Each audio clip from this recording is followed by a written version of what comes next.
마음으로 우리를 영접하라. 우리는 아무에게도 불의를 행하지 않고 아무에게도 해롭게 하지 않고 아무에게서도 속여 빼앗은 일이 없노라. 내가 이 말을 하는 것은 너희를 정죄하려고 하는 것이 아니라 내가 이전에 말하였거니와 너희가 우리 마음에 있어 함께 죽고 함께 살게 하고자 함이라. 나는 너희를 향하여 담대한 것도 많고 너희를 위하여 자랑하는 것도 많으니 내가 우리 모든 환난 가운데서도 위로가 가득하고 기쁨이 넘치는도다. 우리가 마게도냐에 이르렀을 때에도 우리 육체가 편하지 못하였고 사방으로 환난을 당하여 밖으로는 다툼이요 안으로는 두려움이었노라. 그러나 낙심한 자들을 위로하시는 하나님이 디도가 오므로 우리를 위로하셨으니 그가 온 것뿐 아니요 오직 그가 너희에게서 받은 그 위로로 위로하고 너희의 사모함과 애통함과 나를 위하여 열심히 있는 것을 우리에게 보고함으로 나를 더욱 기쁘게 하였느니라. 그러므로 내가 편지로 너희를 근심하게 한 것을 후회하였으나 지금은 후회하지 아니함은 그 편지가 너희로 잠시만 근심하게 한 줄 알미라. 내가 지금 기뻐함은 너희로 근심하게 한 까닭이 아니요 도리어 너희가 근심함으로 회개함에 이른 까닭이라. 너희가 하나님의 뜻대로 근심하게 된 것은 우리에게서 아무 해도 받지 않게 하려 함이라. 하나님의 뜻대로 하는 근심은 후회할 것이 없는 구원에 이르게 하는 회개를 이루는 것이요 세상 근심은 사망을 이루는 것이니라. 보라, 하나님의 뜻대로 하게 된 이 근심이 너희로 얼마나 간절하게 하며 얼마나 변증하게 하며 얼마나 분하게 하며 얼마나 두렵게 하며 얼마나 사모하게 하며 얼마나 열심 있게 하며 얼마나 벌하게 하였는가. 너희가 그 일에 대하여 일체 너희 자신의 깨끗함을 나타냈느니라. 그런즉 내가 너희에게 쓴 것은 그 불의를 행한 자를 위한 것도 아니요 그 불의를 당한 자를 위한 것도 아니요 오직 우리를 위한 너희의 간절함이 하나님 앞에서 너희에게 나타나게 하려 함이로라. 이로 말미암아 우리가 위로를 받았고 우리가 받은 위로 위에 디도의 기쁨으로 우리가 더욱 많이 기뻐함은 그의 마음이 너희 무리로 말미암아 안심함을 얻었음이라. 내가 그에게 너희를 위하여 자랑한 것이 있더라도 부끄럽지 아니하니 우리가 너희에게 이른 말이 다 참된 것 같이 디도 앞에서 우리가 자랑한 것도 참되게 되었도다. 그가 너희 모든 사람들이 두려움과 떨므로 자기를 영접하여 순종한 것을 생각하고 너희를 향하여 그의 심정이 더욱 깊었으니 같이 읽습니다. 내가 범사에 너희를 신뢰하게 된 것을 기뻐하노라. 아멘. 마음으로 우리를 영접하라 이고 이전에 6장 어제 큐티 본문에 보시면 6장 13절에 너희는 마음을 넓히라 라는 말씀이 이제 먼저 나옵니다. 그러니까 이 넓히라라고 하는 플라티노라고 하는 단어는 마음을 열어라 라고 하는 거거든요. 그게 마음을 여는 것이 너도 살고 나도 살고 우리 모두가 사는 길이다 라는 이제 의미의 말씀인데 그 말씀을 지난 뒤에 지금 오늘 말씀에는 이제 고린도 교회를 향해서 마음으로 우리를 영접해라 그렇게 말씀하고 있습니다. 이 영접하라라고 하는 말씀은 코리아 원어인데요. 마음으로 받아라라는 뜻도 되고 후회 없이 받아라라는 뜻도 되고 제발 계산하지 말고 좀 받아라 이런 뜻도 되어집니다. 영접할 때 계산하잖아요. 덕이 될까 실이 될까 그죠?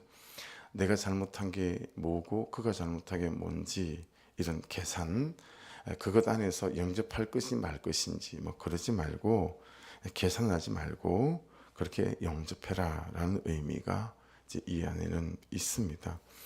거기 보시면 우리는 아무에게도 불의를 행하지 않고 아무에게도 해롭게 하지 않고 아무에게서도 속여 빼앗은 일이 없노라.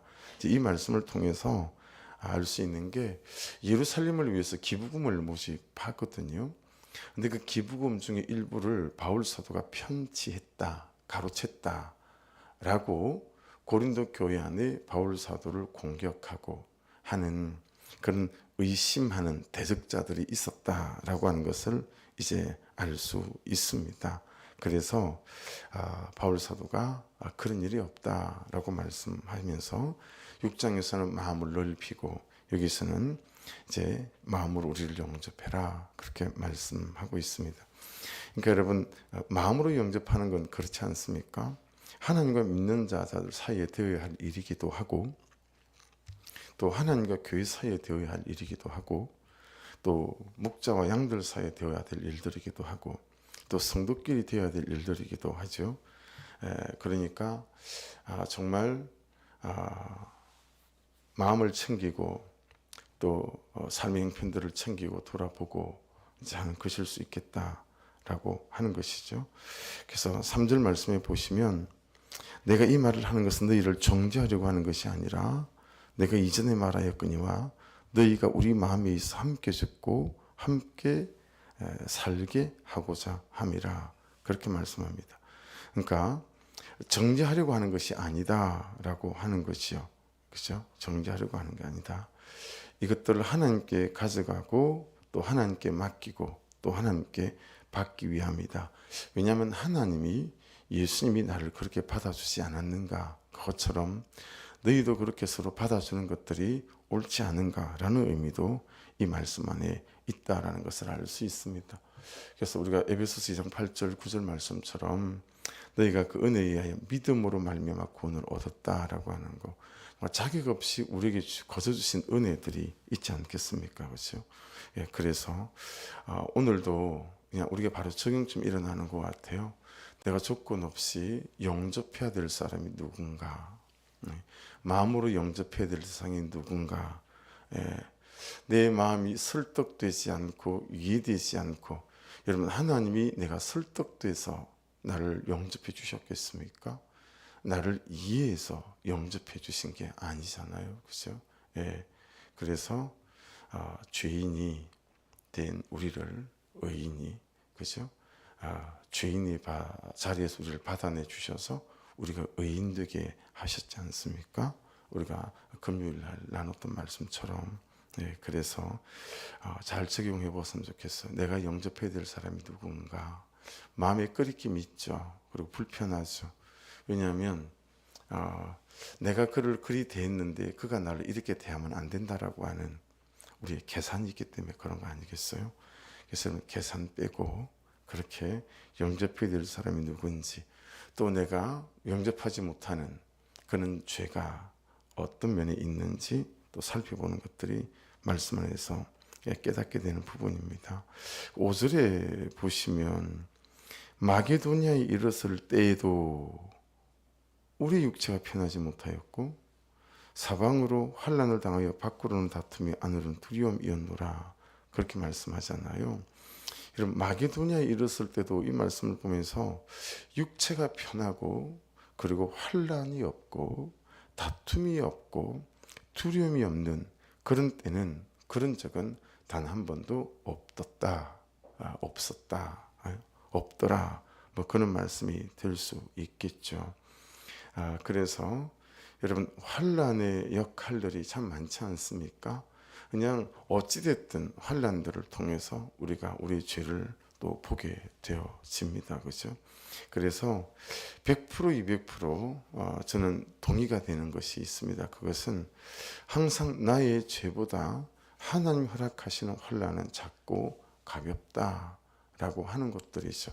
왜냐하면 우리를 징계하는 것 자체가 하나님의 목적이 아니고 우리를 돌이키는 것이 하나님의 목적이기 때문에 우리의 죄보다 불순종보다 그분이 주시는 고난들이 클 수가 없다라고 하는 것입니다. 깨달을 만치 돌아설 만치 하나님께서 우리에게 주시는 환난 자체가 은혜이죠. 다만 그 은혜가 환례라는 모습으로 우리에게 닥치는 것뿐이다 라고 하는 것을 알 수 있습니다. 그래서 여러분 요한복음 3장 16절은 모든 신학자들이, 모든 목사님들이 신구약 성경을 농축하면 이 한 구절에 다 녹아있다라고 하는 거잖아요. 하나님이 세상을 이처럼 사랑하사 독생자를 주셨으니 이는 저를 믿는 자마다 멸망치 않고 영생을 얻게 하려 하심이라. 이 말씀이잖아요. 여기서 제일 중요한 게 이처럼 사랑한다라고 하는 것이 아닙니까? 이처럼. 자기 독생자 예수를 십자가에 메어 다시는 죽이시는 이처럼 사랑하사라고 하는 것 아니겠어요? 그러니까 여러분 십자가의 은혜만 나를 이처럼 사랑하는 것이 아니고 환난 또한 나를 이처럼 사랑하시는 하나님의 은혜일 수 있다. 여러분 동의하실 수 있으세요? 아멘 하실 수 있으십니까? 여러분 내가 뭐라고 그렇죠? 이런 크고 작은 그리고 섬세한 치밀한 어떤 관계 싸움 사건들을 통해서 하나님은 나의 죄를 보게 하시고 나의 한계를 보게 하시고 하나님 그분 앞에 나오게 만드신다 라고 하는 측면에서 어찌 환난이 은혜라고 하지 않을 수 있겠는가 라고 하는 거죠. 예. 그래서 그런 환난을 통해서 어때요? 우리를 철들게 만들게도 하시고 사랑의 하나님인 줄만 알았더니 공의의 하나님인 줄도 알게 하셔서 우리를 거룩한 백성으로 거룩한 삶으로 인도하시는 은혜도 있게 되어지게 되고 그렇죠? 우리는 환난이 없을 때를 구하지만 그렇잖아요. 제가 환난을 좋아하겠습니까? 여러분이 환난을 좋아하겠습니까? 하나님은 우리에게 하나님 없을 때가 훨씬 더 무서운 거예요. 거룩이 없을 때가 훨씬 더 무서운 거예요. 순종이 없을 때가 훨씬 더 무서운 거예요. 그래서 우리가 싫어하는 크고 작은 환난들을 통해서 하나님 없는 때가 없도록 거룩함에 대한 사모함이 없는 때가 없도록 하나님께서 우리를 세워가시는 방법이다 라고 하는 것을 깨닫게 되어지게 되면 환난 또한 나를 향한 얼마나 크고 놀라운 은혜인가 라는 것을 이제 깨닫게 되어집니다. 그러니까 보세요. 이 알량한 목사가 옥상 일하다가 이 등을 좀 힘을 막 쓰다가 머리를 막 떠받치고 해야 될 게 있어가지고요. 금요일까지는 견딜만 했거든요. 토요일 날은 숨이 툭툭 막히는 거예요. 막 장비들 내리고 막 청소 이제 뒷정리한다고 뭘 근육을 잘못 썼나 봐요. 근데 가만히 있어도 뒤에 와서 누가 이렇게 막 망치로 치는 것 같아요. 숨이 턱턱 막혀요. 그리고 이제 메딘 병원에 가서 한 시간 동안 링겔 맞고 근육 이완제 맞고 진통제 맞고 그러고 왔거든요. 그래서 그 진통제나 근육 이완제가 저를 낫게 했는지 그 병상에서 1시간 동안에 저희 회개가 저를 낫게 했는지 잘 모르겠어요.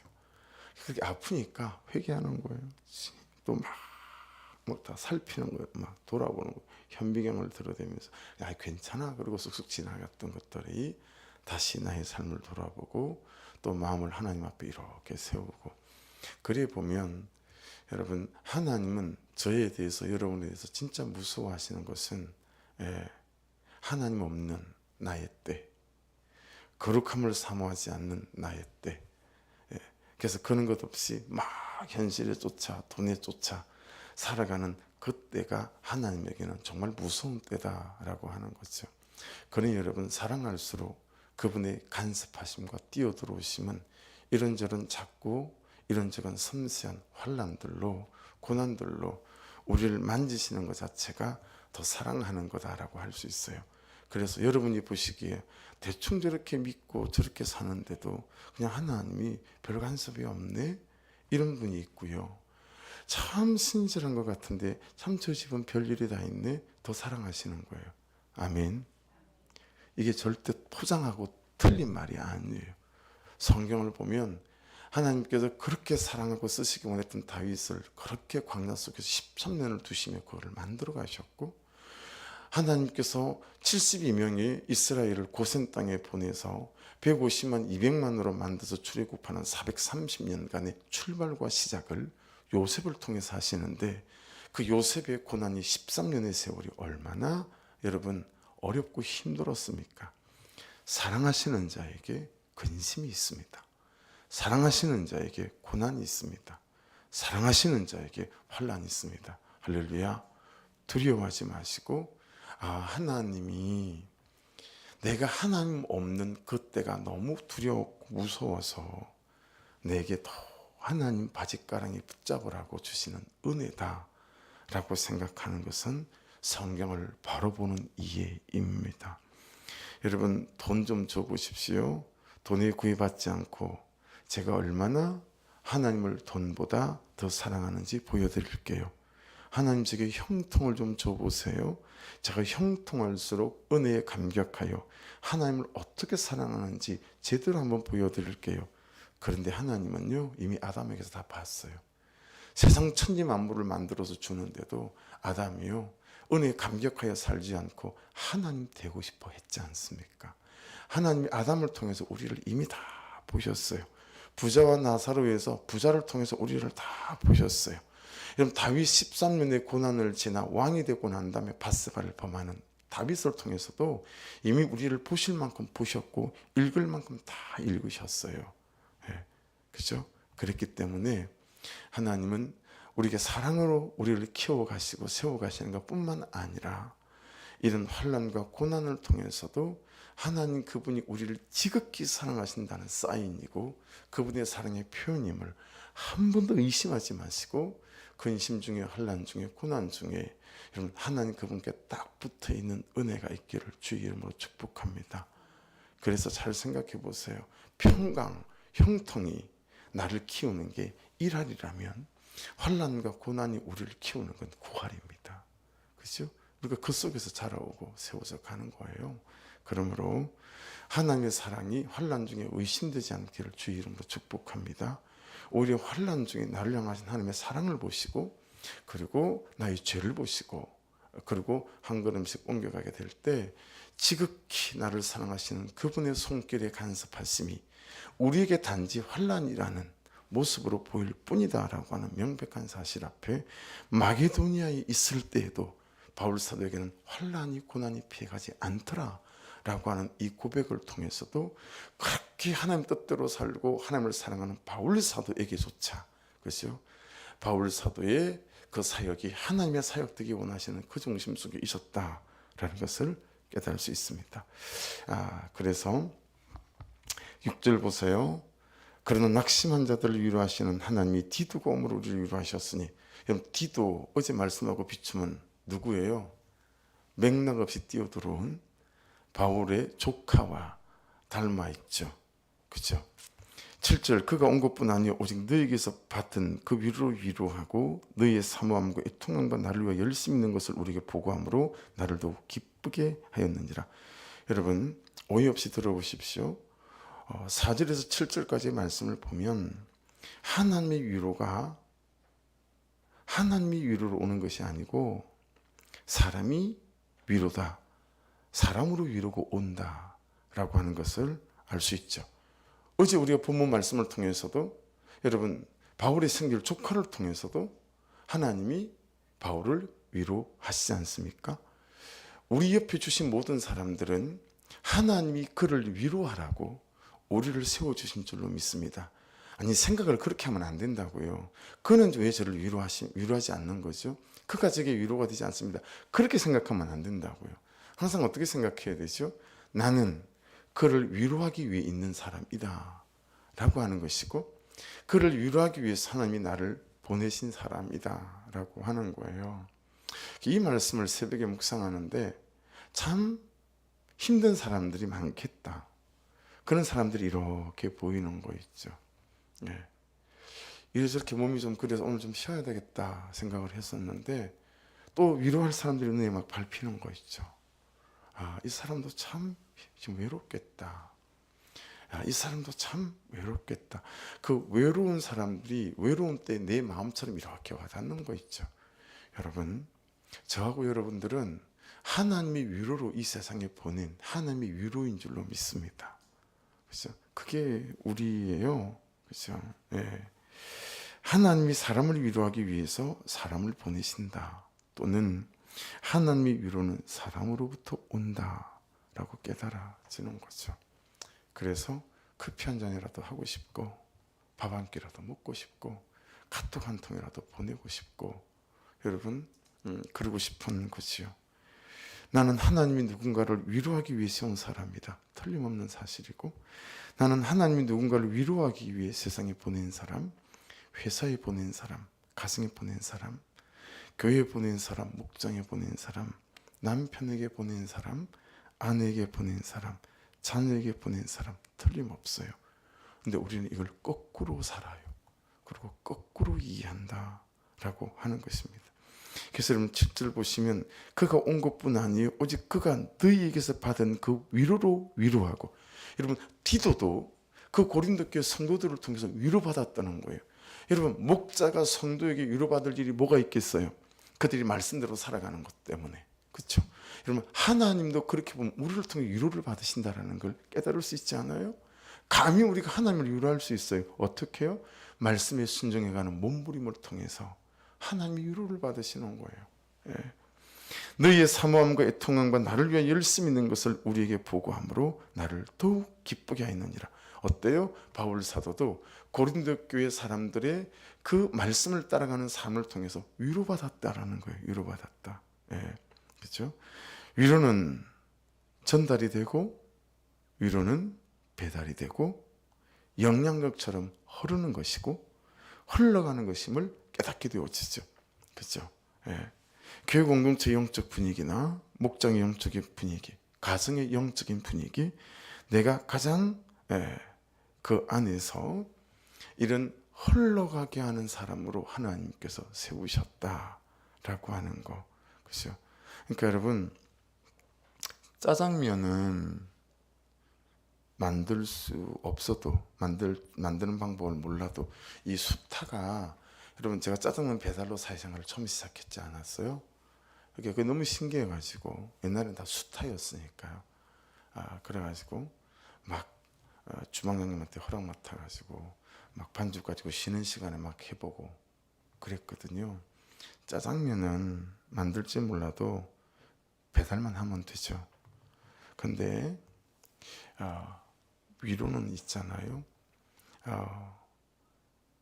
하나님 그분의 은혜가 내 안에서 그를 향하는 나의 마음이 열리게 되어지게 될 때 그도 위로하고 나도 위로받을 수 있고 그 위로들을 이렇게 전달하고 배달할 수 있게 된다라는 것들을 깨닫게 되어집니다. 그 위로의 세 가지 요소가 있는 듯해 보이지 않아요? 사모함, 또 애통함, 또 열심 이런 거죠. 그래서 그 사모함 에피포데시스라고 하는 것은 간절히 함께 갈망하는 것을 말합니다. 간절히 함께 갈망하는 것. 뭘 갈망하겠어요? 그의 필요, 그의 니드를 보는 거죠. 그 애통함 오디르모스는 함께 아파하고 함께 울어주는 거죠. 여러분 제가 여러분에게 잘 못하는 게 있어요. 자꾸 가르치려고 하는 거죠. 그래서 참 용서를 구하고 싶을 때가 많고 이 새벽에도 용서를 구합니다. 그냥 함께 아파하고 함께 울어주고 하면 되는데 제가 본질적으로 그걸 참 잘 못하던 사람이죠. 예, 제가 일을 좋아하는 사람이고 일중심인 사람이라 본질적으로 참 못했는데 큐티하면서 하나님께 참 감사하고 감격스러운 것 중에 하나는 겨우 이제 성도들의 그는 소리를 듣고 그냥 그 시간에 앉아 있는 게 고통이 아니고 그냥 그게 내가 할 수 있는 최선의 일들이다라는 걸 깨닫게 하시고 이제 그런 거죠. 예. 그런데도 여전히 제가 좀 어눌합니다. 함께 아파하고 함께 울어주는 거. 아니 마음은 있어요. 마음은. 왜 그런 거 있잖아요. 우리가 그러지도 않으면서 사실 그런 거 있잖아요. 마음으로 다 알아. 뭐 이렇게 말하는 사람 있잖아요. 표현하지 않지만 사실 근데 마음으로 다 아는 것 같지도 않아요. 그죠? 마음으로 알면 그게 표현하게 되어져 있는데 제가 그런 스타일이었다라는 거죠. 그래서 이 애통함은 여러분 함께 아파하고 함께 울어주는 거예요. 이게 여러분 죄 목록에 넣어서 좀 우리가 회개할 필요가 있다라고 생각해요. 왜냐하면 이게 되지 않으면 사람을 살리기가 어려우니까. 그죠? 사람 살리라고 우리를 부르셨는데 열심은 젤로스거든요. 아주 헌신하는 거죠. 예, 아주 헌신되는 거죠.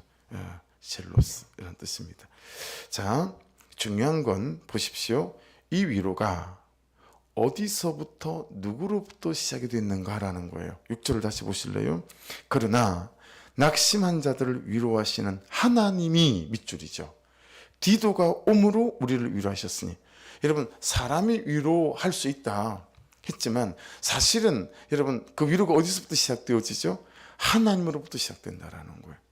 그러니까 여러분, 하나님 앞에 깊이 머무셔서 하나님으로부터 여러분과 제가 위로를 받으면 다른 사람을 위로할 마음의 여유가 우리에게 생기고 부어지는 줄로 믿습니다. 이게 다 답이에요. 그냥 여러분 언제든지 마가복음 1장 35절로 돌아가셔야 합니다. 아시겠죠? 왜 이렇게 공고하지? 왜 이렇게 외롭지? 왜 이렇게 화가 나지? 왜 이렇게 분노가 일어나지? 저래도 되는 거야? 막 이럴 때 말이에요. 항상 마가복음 1장 35절로 돌아가셔야 합니다. 하나님 앞에 머무는 거. 그렇죠? 하나님은 살아계십니다. 이 자리로 돌아가셔서 다시 걸음을 시작하면 됩니다. 사람으로부터 되지 않습니다. 좋은 성품 쏟지 마십시오. 사람의 말 쏟지 마십시오. 선물 쏟지 마십시오. 식사 대접, 그것은 위로받고 난 다음에 우리가 붙잡는 방편일 뿐입니다. 그렇죠? 그런 것이 도구와 통로는 될 수 있으나 우리의 근본적인 위로는 어디로부터 온다고요? 하나님으로부터. 그 분량이 여러분 내 인생의 분량, 관계의 분량을 만들어낼 수 있다.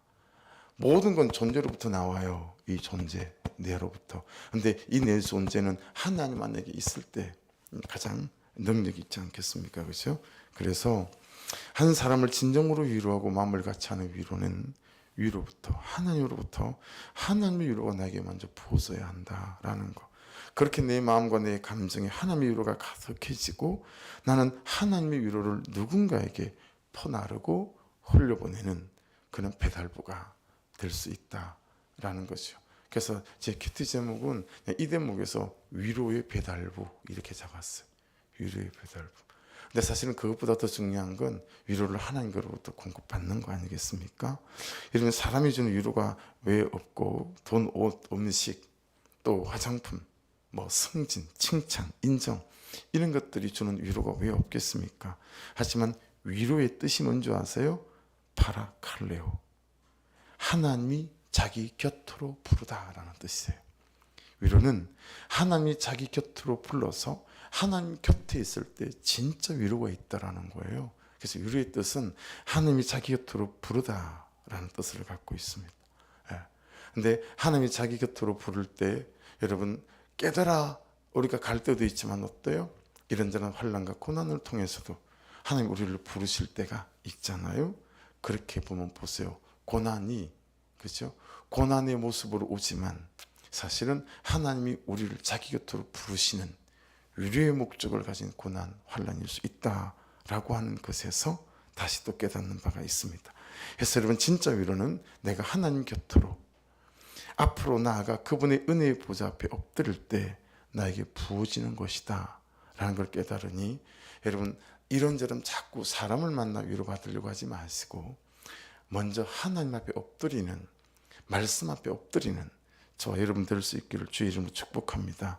한번 따라해 보십시오. 내가 받을 진짜 위로도 하나님께 있고 내가 누군가를 위로할 진짜 위로도 하나님께 있다. 할렐루야. 거기서부터 우리가 환난을 뚫고 나갈 수 있고 이런저런 불편한 삶의 상황을 뚫고 나갈 수 있어요. 위로하는 자로 세우셨는데 위로를 기다리는 자로 살지 않기를 사람에게서 주의 이름으로 축복합니다. 하나님께 나와서 하나님께 위로 받으시고요. 그 하나님께 받은 위로로 또 다른 누군가를 살려내는 참 어색하고 어눌하지만 그런 저가 될 수 있도록 기도해 주시고 또 저는 여러분들을 위해서 기도하겠습니다. 그래서 위로는 죄를 모른 척 눈 감아주는 것도 아니고 달콤한 말만 해주는 것도 아니고 잘했다 하는 것만도 아니고 그 영혼의 죽어감이 그 사람의 죽어감으로 받아들이고 통곡하고 애통하고 절박해 하는 것입니다. 이해되시죠? 그렇죠? 그래서 제가 말씀을 통해서 신방의 의미를 제대로 배운 거예요. 위로는 절대로 공감해 주는 거, 달콤해 주는 거 그게 끝이 아니에요. 그는 100분의 1인 거예요. 여러분, 이 위로에 대한 성숙한 이해가 저와 여러분에게 있기를 주의 이름으로 축복합니다. 그래서 여러분, 오늘 본문 보면서 눈치챘죠. 8절에 보면도 나오는데, 여러분, 고린도전서는 이제 보면 글로이라는 사람이 고린도 형편을 와서 얘기해요. 그래서 6장까지는 들은 것에 대한 대답이 있고요. 그 편지를 보냈더니 그 편지를 보고 답장을 보냈어요. 그 답장을 보낸 것에 대한 대답이 고린도서 7장부터 16장까지거든요. 근데 고린도후서와 고린도전서 사이에 또 편지가 하나 있었어요. 이게 8절에도 그게 나오거든요. 그 편지는 남아있지 않아요. 예. 근데 그 편지의 내용이 책망에 대한 내용이라는 걸 알 수 있어요. 예. 그래서 위로가 정확히 어떤 의미인지를 잘 깨달으시고, 여러분, 죄를 모른 척 눈 감아주는 게 위로 아니다. 예. 달콤한 말만 해주는 것도 위로 아니다. 잘했다 잘했다 잘했다 하는 것마도 절대 위로가 아니다. 그 영혼의 추구감, 예, 그걸 보는 거예요. 그 영혼의 추구감으로 그 삶의 추구감, 이걸 보는 거죠. 그때 진짜 위로가 되어질 수 있다라고 하는 것입니다. 자, 그러면서 8절에 보세요. 그러므로 내가 편지로 너희를 근심하게 한 것을 후회하였으나 지금 후회하지 않음은 그 편지가 너희로 잠시만 근심하게 한 줄을 알미라. 그래서 디도가 갔을 때는요, 회개하고 그들의 삶이 고쳐진 거예요. 그래서 너무 잘하고 있어요. 제가 그들을 통해서 너무 위로받았어요.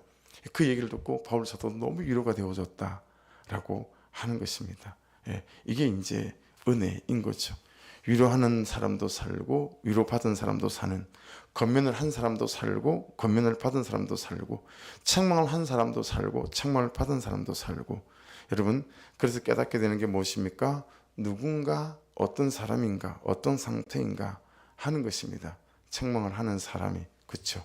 그래서 참 성령 충만, 은혜 충만이 얼마나 크고 놀라운 일인지, 여러분, 그 사람에 대해서 간절하면 간절할수록 성령 충만, 은혜 충만을 사모하셔서 풀로 성령 충만하고 은혜 충만할 때 그를 위로하는 시작을 하시기를 주의 이름으로 축복합니다. 어설픈 위로하지 마시란 말이에요. 예. 찾아가면 위로가 될 거라고 생각하지 마시란 말이에요. 예.